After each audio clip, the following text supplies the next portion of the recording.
दीजिए मैं आप लोगों को अवतल दर्पण का उपयोग और उत्तल दर्पण का उपयोग बताने जा रहा हूं। तो आप ध्यान से बोर्ड पर देखिए।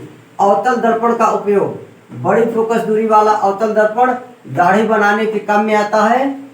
बड़ी फोकस दूरी वाला अवतल दर्पण दाढ़ी बनाने के काम में आता है। आंख, कान व नाक के डॉक्टर अवतल दर्पण का उपयोग करते हैं। ओके बच्चों, तो याद रखिए आंख, कान, नाक व गला के जो डॉक्टर होते हैं वो अवतल दर्पण का उपयोग करते हैं।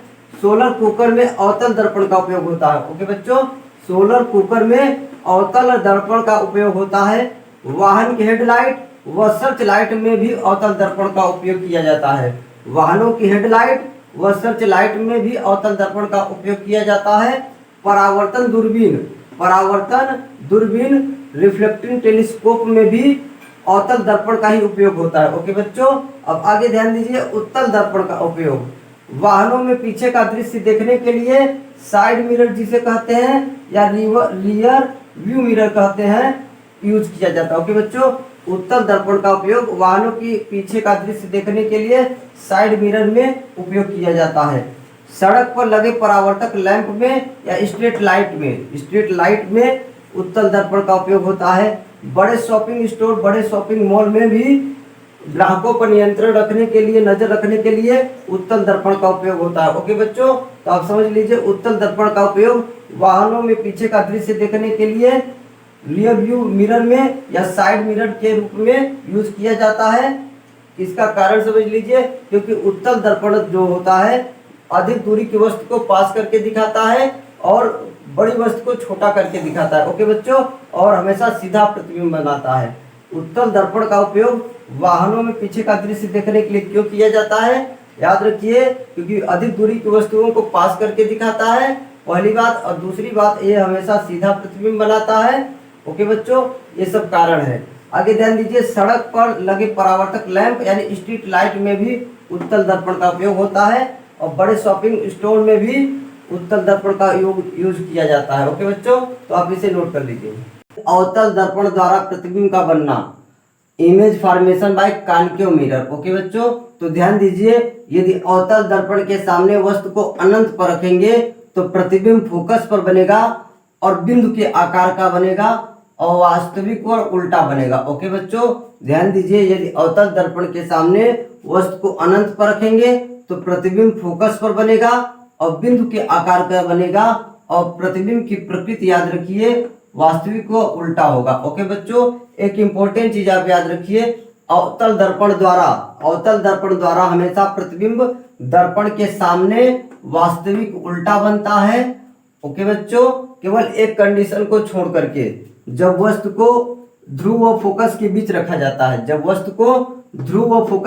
रखा जाता है उस कंडीशन में अवतल दर्पण द्वारा बना प्रतिबिंब दर्पण के पीछे होता है और बहुत बड़ा होता है और आभासी और सीधा होता है। ओके बच्चों, तो आप याद कर लीजिए, अवतल दर्पण द्वारा हमेशा प्रतिबिंब दर्पण के सामने वास्तविक और उल्टा बनता है, केवल एक कंडीशन को छोड़ करके, जब वस्तु को ध्रुव और फोकस के बीच, दर्पण के ध्रुव और फोकस के बीच रखा जाता है तो प्रतिबिंब दर्पण के पीछे बनता है और बहुत बड़ा बनता है और आभासी और सीधा बनता है। इस कंडीशन को छोड़ करके वस्तु कहीं भी रखा रहे अवतल दर्पण के सामने, उसका प्रतिबिंब हमेशा दर्पण के सामने वास्तविक व उल्टा बनेगा। ओके बच्चों, ये इंपॉर्टेंट बात है, आप याद रखिए। अब आइए फिर से ध्यान दीजिए, यदि वस्तु को अवतल दर्पण से अनंत दूरी पर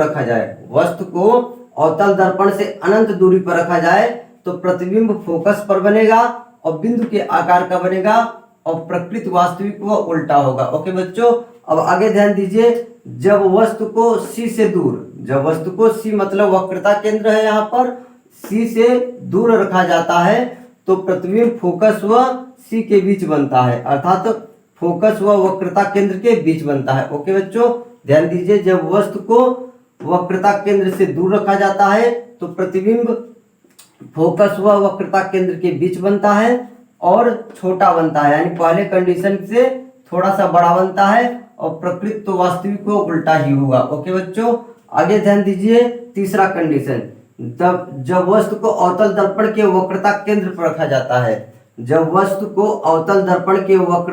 C पर रखा जाता है तो प्रतिबिंब भी वक्रता केंद्र पर ही बनता है। ओके बच्चों, जब अवतल दर्पण के सामने, ध्यान दीजिए, अवतल दर्पण के वक्रता केंद्र पर वस्तु को रखेंगे तो प्रतिबिंब भी वक्रता केंद्र पर ही बनेगा और उसका आकार वस्तु के आकार के समान होगा। प्रतिबिंब का जो आकार है वस्तु के आकार का समान होगा और उसकी प्रकृति वास्तविक को उल्टा होगी।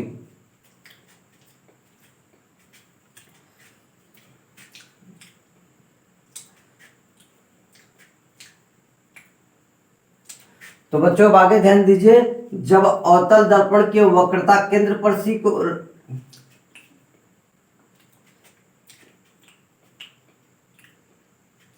तो बच्चों अब आगे ध्यान दीजिए, जब वस्तु को अवतल दर्पण के वक्रता केंद्र पर रखेंगे तो प्रतिबिंब भी वक्रता केंद्र पर ही बनेगा और प्रतिबिंब का आकार वस्तु के आकार के समान होगा और प्रकृत वास्तविक को उल्टा होगा। ओके बच्चों, ध्यान दीजिए, जब अवतल दर्पण के वक्रता केंद्र सी पर वस्तु को रखा जाएगा तो प्रतिबिंब भी वक्रता केंद्र सी पर ही बनेगा और प्रतिबिंब का जो आकार है वस्तु के आकार के बराबर होगा। प्रतिबिंब की लंबाई वस्तु की लंबाई के बराबर होगी और प्रकृत तो वास्तविक वो उल्टा ही बनेगा। ओके बच्चों, आगे ध्यान दीजिए, जब वस्तु को वक्रता केंद्र व फोकस के बीच रखा जाएगा, अवतल दर्पण के, याद रखिए, अवतल दर्पण के केस में जब वस्तु को वक्रता केंद्र व फोकस के बीच में रखा जाएगा तो प्रतिबिंब सी से दूर बनेगा और बड़ा बनेगा।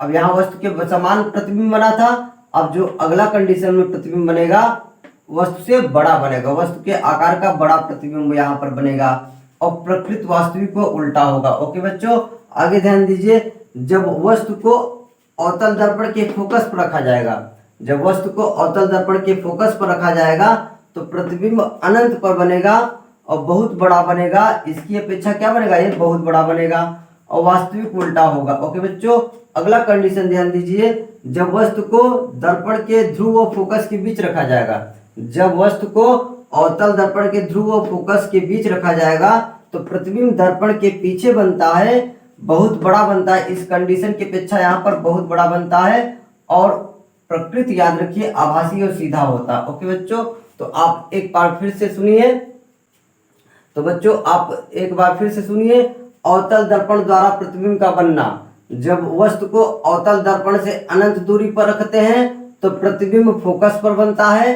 प्रतिबिंब का आकार बहुत ही छोटा होता है, बिंदु के जैसा, और प्रकृत वास्तविक को उल्टा बनता है। ओके बच्चों, अगली महत्वपूर्ण बात मैंने अभी आपको पीछे बताया, वास्तविक वो उल्टा प्रतिबिंब हमेशा दर्पण के सामने बनता है और आभासी सीधा प्रतिबिंब हमेशा दर्पण के पीछे बनता है। ओके बच्चों, तो फिर से आप ध्यान दीजिए, जब अवतल दर्पण के सामने वस्तु को अनंत पर रखेंगे तो प्रतिबिंब फोकस पर बनेगा, बिंदु के आकार के बनेगा और वास्तविक उल्टा बनेगा। जब वस्तु को सी से दूर, सी मतलब वक्रता केंद्र है यहाँ पर, जब अवतल दर्पण के वक्रता केंद्र से दूर आप वस्तु को रखेंगे तो प्रतिबिंब फोकस व वक्रता केंद्र के बीच बनेगा और छोटा बनेगा, वास्तविक उल्टा बनेगा। एक इंपॉर्टेंट बात और याद रखिए, यहाँ पर अवतल दर्पण के जैसे जैसे करीब वस्तु को ला रहे हैं, ध्यान दीजिए, अवतल दर्पण के जैसे जैसे करीब वस्तु को ला रहे हैं प्रतिबिंब का आकार बढ़ता चला जा रहा है। ओके बच्चों, अब ध्यान दीजिए, जैसे जैसे अवतल दर्पण के सामने वस्तु को करीब लेते आ रहे हैं प्रतिबिंब का आकार उसका बढ़ता चला जा रहा है। ओके बच्चों, इस बात पर फोकस कीजिए। तो ध्यान दीजिए, जब वक्रता केंद्र पर, अवतल दर्पण के वक्रता केंद्र पर वस्तु को रखा जाएगा तो वक्रता केंद्र पर ही प्रतिबिंब बनता है और प्रतिबिंब की लंबाई वस्तु की लंबाई के बराबर होती है, प्रतिबिंब की लंबाई वस्तु की लंबाई के बराबर बनती है और प्रकृत तो वास्तविक उल्टा ही होगा। ओके बच्चों, जब वक्रता केंद्र और एफ के बीच, फोकस के बीच में वस्तु को रखा जाएगा, जब वक्रता केंद्र और फोकस के बीच में वस्तु को रखा जाएगा तो प्रतिबिंब सी से दूर बनेगा और बड़ा बनेगा, वास्तविक व उल्टा बनेगा। ओके बच्चों, जब फोकस पर वस्तु को रख दिया जाता है, अवतल दर्पण के फोकस पर यदि वस्तु को रख दिया जाएगा तो प्रतिबिंब अनंत पर बनता है और बहुत बड़ा बनता है, वास्तविक उल्टा बनता है। अगला इंपॉर्टेंट चीज याद रखिए, अवतल दर्पण के यदि फोकस व ध्रुव के बीच, फोकस व ध्रुव के बीच या ध्रुव व फोकस के बीच वस्तु को रख देंगे तो प्रतिबिंब दर्पण के पीछे बनेगा, बहुत बड़ा बनेगा, इस कंडीशन से बड़ा प्रतिबिंब बनेगा और आभासी और सीधा प्रतिबिंब बनेगा। ओके बच्चों, तो आप इसे नोट कर लीजिए। तो बच्चों अब आगे ध्यान दीजिए, मैं आप लोगों को उत्तल दर्पण द्वारा प्रतिबिंब का बनना समझाने जा रहा हूं। तो बोर्ड पर आप ध्यान से देखिए, उत्तल दर्पण के सामने वस्तु को कहां पर रखेंगे तो उसका प्रतिबिंब कहां पर बनेगा और कैसा बनेगा। ओके बच्चों, तो ध्यान दीजिए, उत्तल दर्पण के सामने वस्तु को केवल दो स्थान पर रखा जा सकता है।